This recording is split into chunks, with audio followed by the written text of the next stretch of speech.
మన తెలంగాణలో 16,000 కోట్ల రూపాయలు మిగులుతోటి మనం బడ్జెట్ ఇస్తే ఇవాళ 7.5 లక్షల కోట్ల రూపాయల అప్పుతోటి ఇవాళ కేసీఆర్ గారు మనం ఇచ్చారు.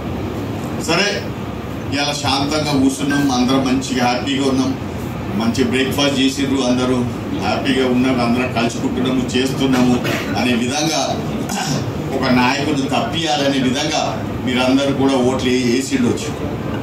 కానీ ఆ ఓటుకు విలువ ఉందా అని చెప్పి కూడా మనం ఒకసారి మీరు మేధావులు ఆలోచించాల్సిన అవసరం ఉంది. మొన్న రేవంత్ రెడ్డి మాట్లాడుకుంటే ఏమన్నాడంటే మొత్తం బోకులు మిగిలిపెట్టిపోయిందట. బోకులు పైసలు లేవు, ట్రెజరీ లేదు, ఏం లేదు, ఏది చూస్తే అరగంట కూడా వేసుకొని పోయినట టోటల్గా కేసీఆర్ ప్రభుత్వం. ఇప్పుడు నేను ఏడికెళ్ళి ఇవ్వాలి పైసలు అంటాడు. మమ్మల్ని గెలిపియండి, రాహుల్ గాంధీని ప్రధానమంత్రి చేయండి, రాహుల్ గాంధీ ప్రధానమంత్రి అయితే అప్పుడు దేశంలో కేంద్రం నుంచి పైసలు తెప్పిస్తా, 6 గ్యారెంటీలు ఏదైతే పూర్తి చేస్తా అంటాడు. అవుతుందా? అది అవుతుందా? రాహుల్ గాంధీ అవుతాడా ప్రధానమంత్రి? ఆర్కేల్ కేంద్రం నుంచి పైసలు వస్తాయా? ఈ 6 గ్యారెంటీలు పూర్తి అవుతాయా? వాళ్ళు అటువంటి దీంట్లో పెట్టి మభ్య పెట్టి మనల్ని ఓటు వేయించుకున్నారు. సరే దానికి మభ్య మనం పడ్డము, మన కారణాలు వేరే ఉండే, కారణాలు వేరే తోటి మీరు అందరు కూడా ఓటేసి చేయించుకున్నారు.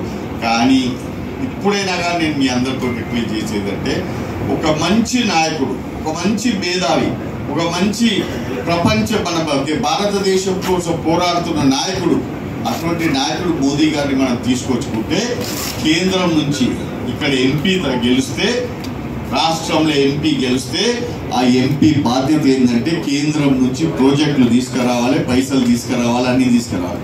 నేను ఎంపీగా ఉన్నప్పుడు జడ్చల నుంచి ఇక్కడ దాకా డబ్లింగ్ తెచ్చిన రోడ్డు, హైదరాబాద్ నుంచి ఇప్పుడు మహబూబ్ నగర్ దాకా డబ్లింగ్ ట్రైన్ డబుల్ ట్రాక్ చేయించినా, ఎలక్ట్రిఫికేషన్ చేయించినా, పాస్పోర్ట్ ఆఫీస్ ఇక్కడ తెప్పించినా, మహబూబ్ నగర్ పాస్పోర్ట్ ఆఫీస్ తెప్పించినా, CCI centre cotton corporation of ఇండియాని. ఎందుకంటే ఇక్కడ మన అలంపూర్ కానీ, గద్వాల కానీ, నల్గొండ వాళ్ళు కానీ ఇక్కడ ఉన్న పండిస్తున్న రైతులందరూ కూడా పంటను పండించుకొని అమ్మేతానికి ఆ పంటను వాళ్ళు వరంగల్ తీసుకుపోతున్నారు. కానీ ఇప్పుడు మనం ఏదైతుందో ఈ సిసిఐ సెంటర్ ఇక్కడ మహబూబ్ నగర్కు తెచ్చుకున్నందుకు ఈ రైతులందరూ కూడా మహబూబ్ నగర్ని వాళ్ళ పంట అమ్ముకుంటూ ఇక్కడనే వాళ్ళకి చెక్కు దొరుకుతున్నది.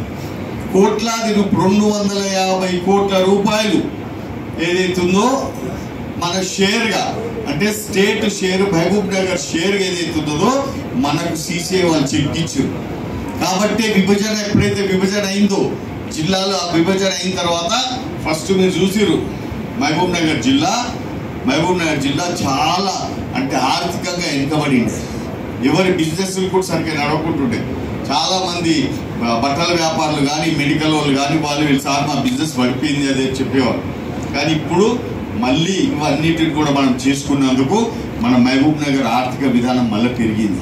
ఇవాళ అందుకే ఇవాళ రిలయన్స్ స్మార్ట్ మన దగ్గరికి వచ్చింది, సిఎంఆర్ మన దగ్గరికి వచ్చింది, పెద్ద పెద్ద కంపెనీలు అన్నిటిని కూడా ఇవాళ మనం ఎస్టాబ్లిష్ చేసుకోగలుగుతున్నాం. మళ్ళీ బయింగ్ కెపాసిటీ మనకి పెరిగింది. ఇంకా మంచి మంచి హోటళ్ళు కూడా ఇక్కడికి వస్తాయి. ఇంకా రాను రేపు ఎప్పుడైతే మోదీ సర్కారు మళ్ళీ ఒకసారి వస్తుందో ఆ సర్కారులో మళ్ళా మహబూబ్ నగర్ జిల్లా ఇంకా అభివృద్ధి అవుతుంది, ఇంకా ముందుకు పోతుంది. ఎందుకంటే మీరు చూసి ఇంతకుముందు అమృత్ స్కీమ్ కింద కోట్లాది రూపాయలు కేంద్రం నుంచి వస్తే ఇక్కడ ఉన్న మంత్రులు ఏం చేశారు, ఇట్లా ఛాయ్ పోసేదంటే ఇట్లా వచ్చేసింది కదా. మనకు కావాల్సింది ఏదో రాయి అంటే ఇట్లా రాయి, దాని కిందకి ఇట్లా నీళ్ళు పోతాయంట. అరే ఒకవేళ నువ్వు నిజంగానే స్టాచ్యూ పెట్టాలనుకుంటే, చేయాలనుకుంటే ఒక శివాజీ స్టాచ్యూ, స్మార్ట్ సిటీకి అమృత్ సిటీ కింద దీన్ని డిక్లేర్ చేస్తే సెంట్రల్ ఇట్లా దాని పైసలు అన్నిటిని కూడా వాళ్ళందరూ కూడా వినియోగించింది. అట్లా కాకుండా మళ్ళీ మన ప్రభుత్వం మనకు వచ్చింది, రేపు పొద్దున సెంటర్ నుంచి వచ్చే ఫండ్స్ని ప్రాపర్గా యూజ్ చేసి మహబూబ్ నగర్లో ఉన్న మేధావుల సజెషన్లు తీసుకొని, వాళ్ళ అడ్వైస్ తీసుకొని, వాళ్ళ కమిటీ ఒకటి ఏర్పాటు చేసుకొని ఏది కావాలి Palamuru, what is the need for them అని దానిని మన అందరం కూడా కూర్చొని చేపిస్తామని చెప్పి హామీ ఇచ్చుకుంటూ తప్పకుండా మీరు మరొకసారి फिर एक बार अब की बार అందరు హృదయంలో అట్లా ఉంది కాబట్టి అదే హృదయంలో అట్లే పెట్టుకొని రేపు ఈవీఎం ముందర కూడా అట్లే చూపించాలి. ధన్యవాదాలు.